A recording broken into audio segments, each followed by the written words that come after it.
오늘은 요한복음 12장에 나오는 그 세 번째 사건, 처음에는 마리아가 예수님 발을 향유를 붓고 씻은 사건, 두 번째는 이제 그 예루살렘 입성 때에 그 백성들이 그를 승리자로 이렇게 기대하고 메시아로서 환영하는 호산나 찬송하리로다 주의 이름으로 오시는 이여의 장면인데, 여기 간략히 소개된 것은 그가 나귀 새끼를 타고 들어왔다 하는 것입니다.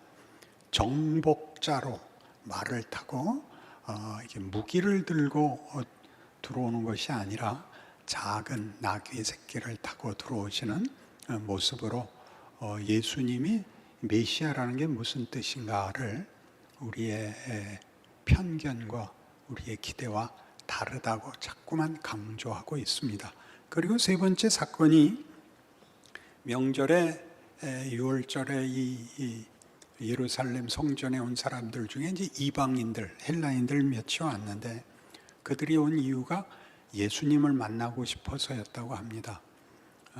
예수님이 하시는 기적은 그 사건들은 널리 소문이 나서 이들도 그 소문을 듣고 이스라엘이 기대하는 구세주 메시아가 어떤 분인지 보고 싶었던 것이죠.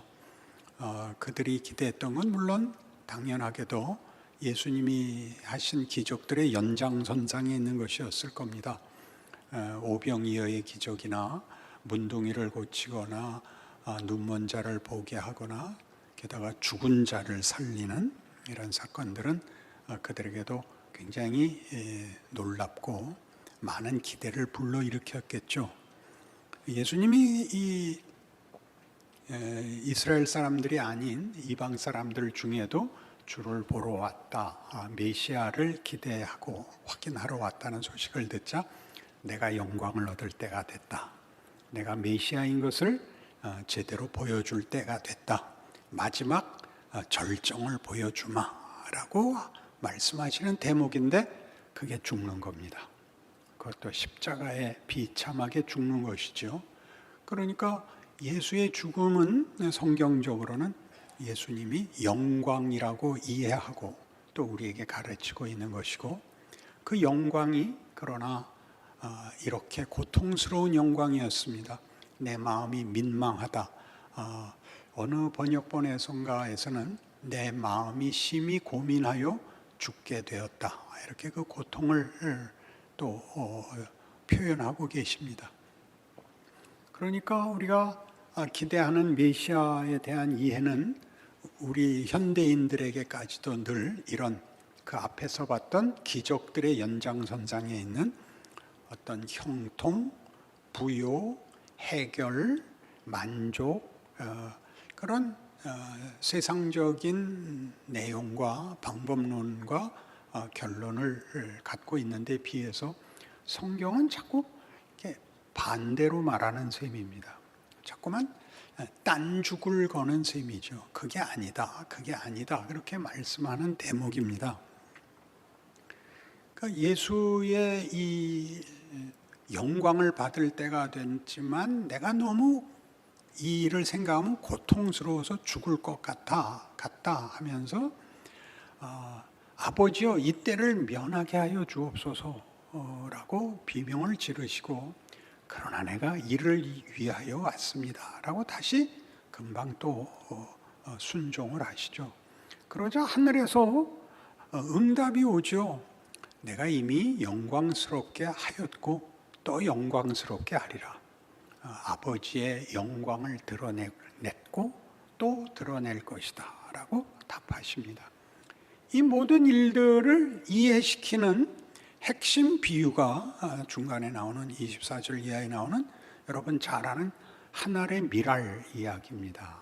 그러니까 한 알의 밀알이 땅에 떨어져 썩지 아니하면 한 알 그대로 있고 썩으면 많은 열매를 맺는다는 이 말이 이 어떤 우리가 읽기에는 불편한 모순, 우리가 앞뒤를 연결하기에는 도무지 역설에 불과한 내 영광을 나타낼 때가 됐고 죽어야겠고 죽을 것 같이 고통스러운 이 일들을 묶는, 말하자면 가르침인 셈인 것입니다. 그래서 죽는다는 것이 우리들 예수를 믿고 나면 부활이 있고 영생이 있고 천국이 있다는 것 때문에 죽음을 약간 쉽게 넘어갑니다. 죽음은 어려운 겁니다. 죽는다는 것은 우리의 존재와 우리가 살아온 모든 날들이 소용없어지는 것이 죽음입니다. 그러니까 죽음은 애통해야 되고 겁내야 되고 분노해야 되는 것인데, 실제로 우리가 사는 세상은 죽음이 우리를 위협하면서도 사실은 거기에는 예외가, 무슨 대안이 없기 때문에 죽음은 따지고 보면 너무나 자연스러운 것입니다. 죽어야 됩니다. 벗어날 길이 없으니까요. 그래서 다 체념하고 살고 죽음을 감수하고 살죠. 오직 기독교에서만 이 죽음을 불편해하고 분을 내고 그럽니다. 나사로의 죽음 앞에서 예수님이 울고, 그리고 지금 당신의 죽음 앞에서도 말하자면 비명을 지르십니다. 자연세계가, 우리가 몸담고 있는 이 자연세계가 죽음이 피할 수 없는 운명이고, 자연세계의 어떤 순환, 윤회의 법칙이라고 가르친다면 성경은 그렇지 않다는 거죠. 그렇다면 예수님이 죽는다는 것은 그런 의미에서 무슨 뜻인가? 창조가 부활이라는 것을 가지기 위해서는 죽음을 중간에 가져야 되는데, 죽어야 부활, 다시 사는 게 있는 건데, 다시를 하지 말고 처음 것을 그냥 고집하고 밀고 나가면 될 것을 하나님은 매번 왜 그 죽음이라는 것, 절망이라는 것, 실패라는 것을 허락하시면서 하나님의 창조와 구원 역사를 끌고 왔는가? 이게 우리가 성경을 읽으면서 물어봐야 되는 것입니다.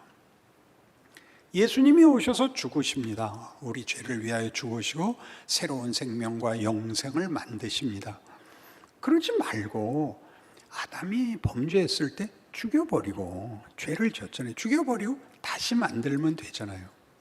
노아 홍수 때 노아 살려두지 말고 다 죽이고 싹 쓸어버리고 다시 하면 되잖아요. 바벨탑 때 다 죽이고 다시 하면 되잖아요. 얼마든지 있었지 않아요? 다시 하면 되잖아요. 새로.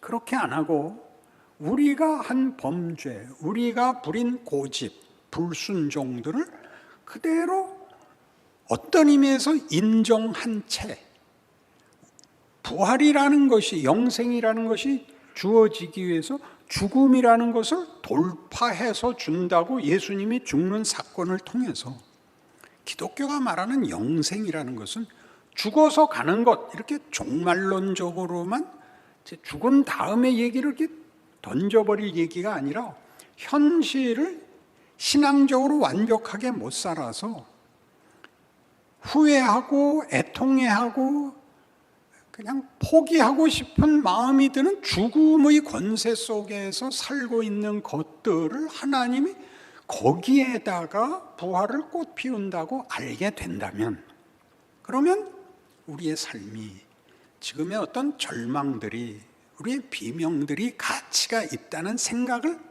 해야 되는 것 아닌가 하는 것입니다.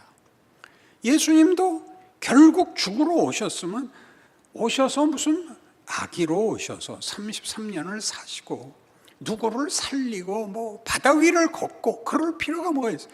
처음부터 죽으시든지 그냥 죽으러 오신 건데, 어차피 이건 뭐냐? 또 이 일 내내 또 많은 사람이 꾸중을 듣잖아요. 바리새인들이 욕을 먹고 율법사들이 욕을 먹고 또 베드로도 욕먹고 가롯 유다라는 배신자도 생기고 하는 일들을 겪으면서까지 이 죽음이라는 것을 져야 될 뿐만 아니라 허락해야 되는, 그걸 과정으로 꼭 쓰시는 하나님의 일하심은 우리에게 무엇을 보게 하는가 하는 것이죠.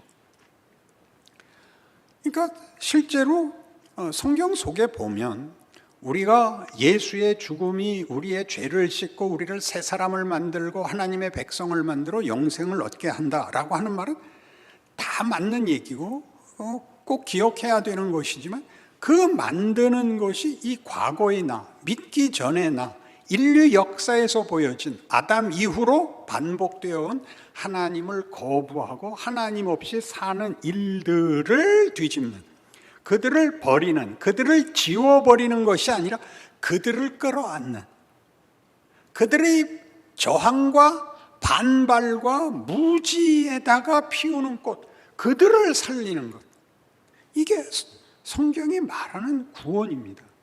하나님의 영광이고, 하나님이 당신이 만든 인간에게 복을 약속하시고 하나님의 자녀라는 이름을 주셨으며 믿음과 사랑을 요구하는 지위와, 그래서 자유라는 것을 주십니다. 자유. 그 자유를 우리는 잘못 썼고 범죄했고 죄를 지어 죽게 됐는데, 그 범죄와 그 실패를 다 쓸데없는 것이 되게 하는 것이 구원이 아니라, 지워버리는 것이 아니라, 그것이 이걸 만드는, 거기에다 만들고 그게 소용이 있는 부활하신 예수님의 손바닥에 못자국이 있는, 그렇게 이런 것들이 필요한 방법을 하나님이 고집하고 계신다는 겁니다. 그게 뭐가 중요하냐고요? 그럼 희망이 있잖아요. 잘못한 것도 쓰신댄다. 시간은 헛되게 흐르는 게 아니란다. 내가 잘한 날들은 의미가 있고 잘못한 날은 그건 손해다. 이렇게 간단히 인생을 이해하는 것은 기독교 신앙에서는 없는 얘기라는 거죠. 이렇게 눈에서 이렇게 갑자기 졸음이 싹 가시면서 희망이 솟구쳐야 되는 거 아닙니까? 그렇습니다. 그렇게 반응을 하셔요. 설교는 내가 여러분을 주장하고 이렇게 주입하는 게 아니라 도전을 하고 반응하고 그렇지 이렇게 같이 가야 되는 거지, 잘 봐 그러고 나 혼자 뛰어가는 게 아닙니다. 그렇죠? 다음 주에 오실 땐 마스크에다가 이렇게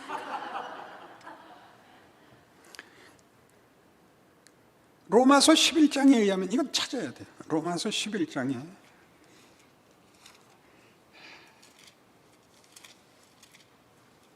32절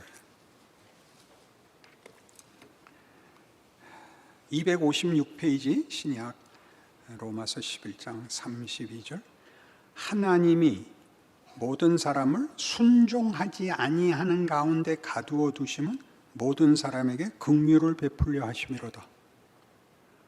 사람들을 어디에 가뒀다고? 불순종하는데, 불순종을 인정하심은, 그런 말이에요. 하나님이 모든 사람에게 뭘 허락하시면? 불순종을, 고집을 허락하시면 은혜를 베풀기 위해서. 그러니까 은혜를 베풀기 위해서 그 조건이 필요한 게 아니라, 정도가 아니라 그걸 불순종을 순종으로 만들었다, 이렇게 윤리적으로만 얘기하지 마시고, 그게 일을 하게, 그걸로 나를 구원하는 거잖아요. 그러니까 명분을 만드는 게 아니라 나를 찾아오시고 나를 사랑하는 것이지 사랑을 사랑하는 게 아니잖아요. 그렇죠? 못난 나라는 게 못난을 넘어서는 하나님의 사랑과 구원이 우리에게 현실화되는 거잖아요. 그렇죠? 그래서 그 다음 얘기가 나오는 거예요. 깊도다 하나님의 지혜와 지식의 풍성함이요 그의 판단은 헤아리지 못할 것이며 그의 길은 찾지 못할 것이로다. 누가 주의 마음을 알았느냐? 누가 그의 모사가 되었느냐? 누가 주께 먼저 드려서 갚으심을 받겠느냐? 이는 만물이 주에게서 나오고 주로 말미암고 주에게로 돌아감이라. 그에게 영광이 세세 있을지어다. 아멘. 이 말이 왜 있는지 알겠죠? 그래, 말이 안 된다. 말이 안 되면 어떠냐? 하나님이 기업고 복을 주시겠다는데 너 왜 시비냐? 너 싫으냐? 너 관둬라. 네가 관두면 끝인지 아냐? 고생이나 직사해라. 계속 그렇게 얘기하고 있다고요. 우리의 인생에서 우리가 하는 반응은 거의 다 비슷합니다. 깨우침을 받고 놀라고 각오를 하고 그리고 잘 안 되고 핑계대고 모른 척하고 외면, 불평, 그리고 비겁함, 변명, 그리고 어떤 땐 한번 잘해보고 그 한 번 잘한 것 같고 평생 국 끓여 먹고 그래도 한 번은 잘했잖아요. 이런 것들로 얼룩져서 우리가 생각해도 가슴에 손을 얹고 생각해봐. 뭘 해봐. 네가 구원받을 자격이 있어? 그러면 우리가 할 말은 딱 하나밖에 없습니다. 너는 자기에 대해서는 자기가 잘하니까 말할 필요 없죠. 너는 그러면 우리 다 할 말이 없죠. 그 너는 나는 늘 구원한다고요. 그 구원은 그러니까 간단한 구원이 아니죠. 이 지지고 볶고 미칠 것 같고 말이 안 되고가 다 내용으로 들어있는 그것들이 빛을 발하고 선을 이루고 영광이고 생명의 부요함과 아름다움이 된다고 얘기하는 이 역설이 복음인 것입니다. 예수님이 부활하여 원래 성자 하나님의 영광을 드러낸 것에 대해서 우리가 시비를 걸 게 없죠. 그러나 그것이 예수님은 한 알의 씨 아래 비유는 이거거든요. 그가 부활하사 부활의 첫 열매가 되셨다거든요. 그가 죽음으로 땅에 묻힌 씨가 흙이 씨를 삼키고 썩히는데 그게 싹이 나고 열매를 맺듯이 예수께서 죽음이라는 것을 이렇게 삼켜져 소멸되는 것이었던 죽음에다가 생명을 만들고 풍성케 결실하는 것으로 뒤집어 놓는 것이 십자가 사건이죠. 그러니까 밤낮 하는 내 죄를 대신 지셨어요. 나를 구원하셨어요. 그렇게 하면 책임이 남는다고요. 널 위해 내 몸 주건만 너 무엇하느냐. 그런 찬송가는 나쁜 찬송가예요. 사실은 그렇게 물어보면 할 말이 없잖아요. 그렇게 나 너 줬고 너는 이제 내 것이며 너는 네가 너를 포기할 수 없다. 그것 아느냐? 너 모여서 울 필요 없다. 너 씩씩하게 살아라. 그렇게 개사를 해야 돼요. 내가 할까요? 설교도 하고 이것도 고치고. 여러분은 뭐 하실 거예요? 여러분을 고치세요. 복음이 왜 복음인지, 예수를 믿는다는 말이 무엇인지, 왜 예수가 죽으셨는지, 우리를 방해하거나 넘어뜨릴 수 있는 모든 걸 다 지운 거예요. 죽음까지도. 그러니까 우리의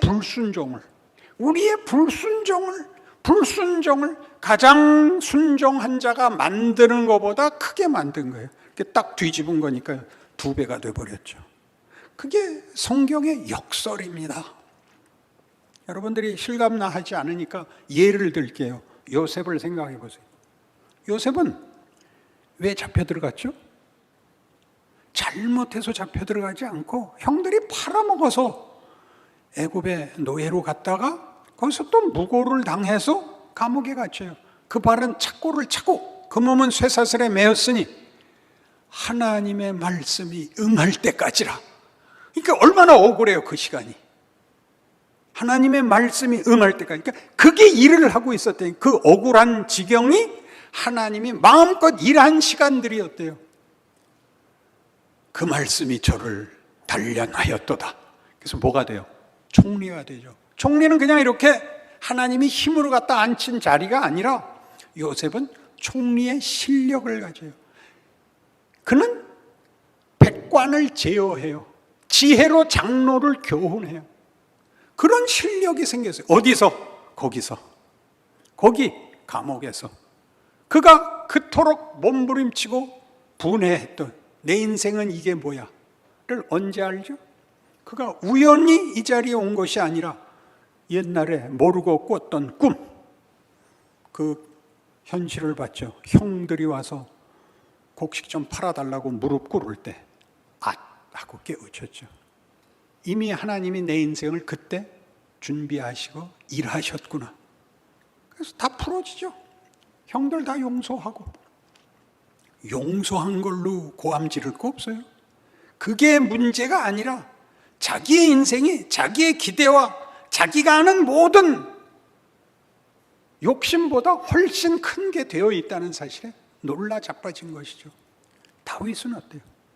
다윗은 더 환장해요. 다윗은 골리앗도 물리쳤고 사울도 용서하고 온 국민에게 최고의 지도자로 항복받은 시점에서 밧세바 사건이 터져요. 순서가 밧세바 사건이 맨 처음 있어야 돼요. 그는 모든 사람에게 손가락질을 받고 저놈은 죽여버려야 된다라는 자리에서 사형 날짜를 기다리고 있는데 블레셋이 쳐들어오고 이스라엘은 멸망 직전에 가고 골리앗이 광화문으로 뛰어들어오는데 옥문을 부수고 나와서 개 섞어라 이놈아, 이렇게 돌아서야 되잖아요. 우리가 아는 영웅은, 우리가 아는 인생의 결말은 그냥 뒤집어 놨다고요. 한껏 올려놓고 한 방에 박살을 내물었어. 이렇게 한껏 올라온 이것과 다른, 그리고 더 높은, 더 큰으로 가죠. 어떻게 갔는데요? 하나님은 제사와 예물을 원하지 아니하시고 하나님이 원하는 제사는 상한 심령이란다. 은혜를 내리죠. 은혜란 뭔데요? 우리가 만들 수 없는 것. 우리가 믿는 하나님은 우리가 내놓는 조건을 보상해 주는 분이 아니라 당신이 우리에게 목적을 갖고 있어서 우리가 꿈에도 상상 못할 것을 지금 일하고 계시는 분. 나중에 주는 게 아니라 이미 예수 안에서 지금 일하고 계시는 분. 나의 한탄, 우리가 밤낮 후회하는 것, 왜 일찍 믿어서 이 고생인가? 죽기 3분 전에 믿었으면 얼마나 편해. 죄 지을 때도 편하고 죽을 때도 편하고. 그렇게 안 하고 일찍 불러놓고 이렇게 못 살게 구는 이것들이 최고의 것이라고. 이 갈등, 이 고민, 이 절망, 이 자괴감, 이 후회, 한숨, 이런 것들이 진짜 보석이라고 그렇게 말하는 겁니다. 아멘. 죄만이 진 순서대로 아멘 합시다. 여러분, 이런 건 말이죠, 이렇게 몰아서 소나무 뿌리 뽑으면서 하는 신앙을 넘어와야 돼요. 내 진심을 받아주시옵소서가 아니라 실력과 이해와 수준에 있어서 하나님이 무엇을 하시는지, 나에게 벌어지는 인생이 도대체 뭘 만드는 건지, 왜 예수를 일찍 믿어서 고생해야 되는지에 대한 답을 찾지 않으면 우리는 인생이 밤낮 체념 속에서 붙잡혀 있다고요. 다 그런 거야. 다 그런 거지. 오죽하면 노래도 나왔겠어요. 그러니까 여러분 스스로가 신자가 되어서 겪는 모든 인생은, 모든 경우는 헛된 것이 없고 억울할 것이 없고 내가 다 해결해야 될 필요도 없다. 그래서 내가 할 수 있는 일 한다. 그때의 실력만큼 한다. 지금은 지금만큼 하세요. 그럼 그 다음이 와요. 그 다음이 오고 그 다음이 와요. 해결이 되는 게 아니라 나도 모르게 크죠. 바울은 이 지금 언급하는 이런 불순종 아래 가둔 자들로 하나님이 일을 한, 그들에게 주는 이 일의 대표적인 사람에 껴요. 어떻게? 그는 예수 믿는 사람들 다 잡아 죽이려고 결국 스데반 앞에까지 왔죠. 스데반은 복음 전도하고 있다가 이제 바울 일행이 왔어요. 누군지 알잖아요. 예수 믿는 사람들 다 잡아간 사람. 그 앞에서 이 설교를 하죠. 마지막일지 모른다. 각오를 하고 생각해봐라. 너희 선조들이 하나님의 말씀에 순종한 적 있었느냐? 선지자를 보내면 언제 너희가 회개했냐?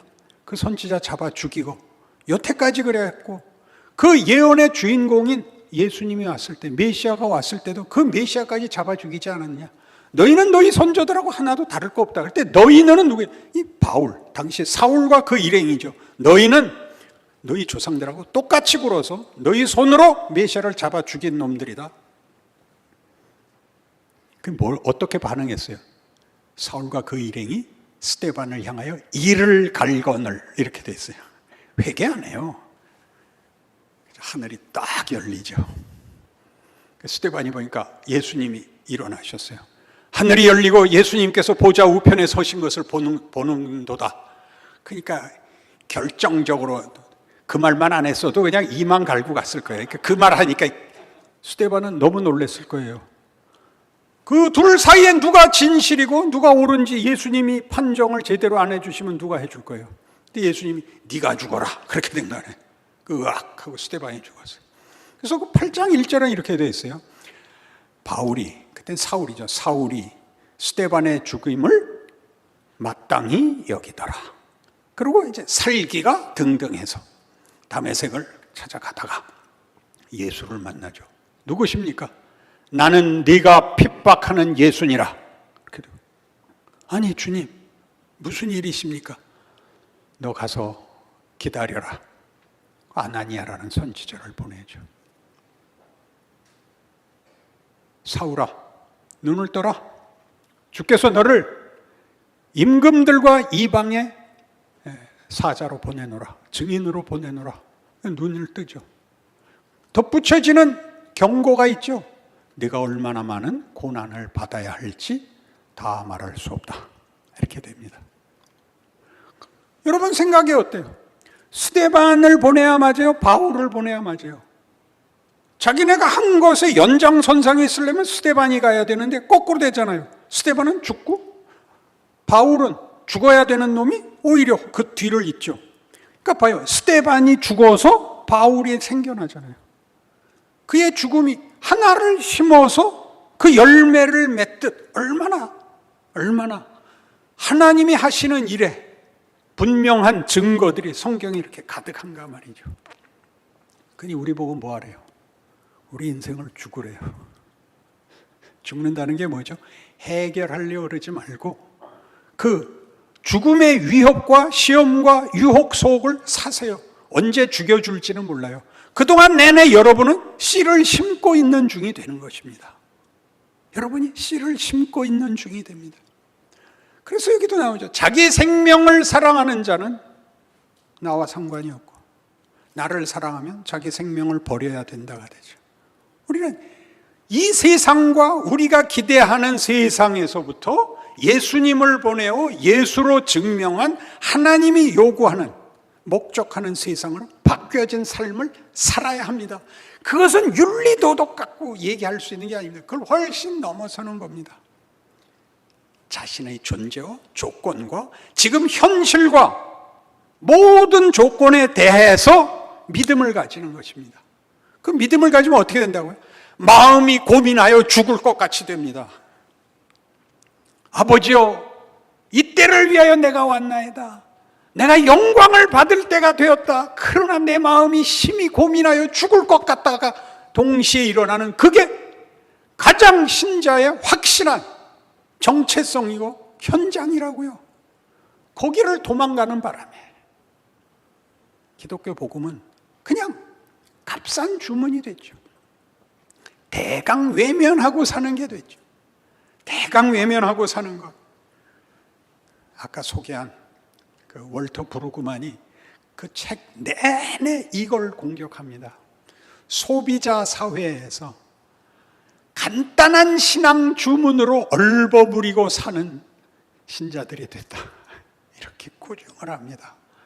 여러분들도 충분히 납득이 되실 겁니다.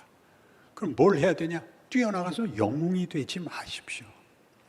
자기에게 맡겨진 자리, 자기가 할 수 있는 일에서 지금 부활의 인생을 살고 부활의 씨앗을 심는 죽음의 자리를 지켜내는 그 믿음의 소망과 담대함과 인내와 자랑을 가져주십시오. 기도하십시다. 하나님 아버지, 우리 인생의 곤고함은 우리를 심어야 하기 때문입니다. 그것은 소망이며 영광이며 자랑이며 하나님의 뜻이며 사람의 인생 속에 가장 행복하고 가장 기쁜 일입니다.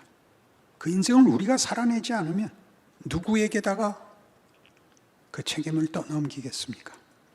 책임 있는 인생을 살고 믿음을 지키고 승리하여 우리 만날 때마다 그 기쁨과 감사를 나누는 귀한 우리 교우들 되게 하여 주시옵소서. 예수님 이름으로 기도합니다. 아멘.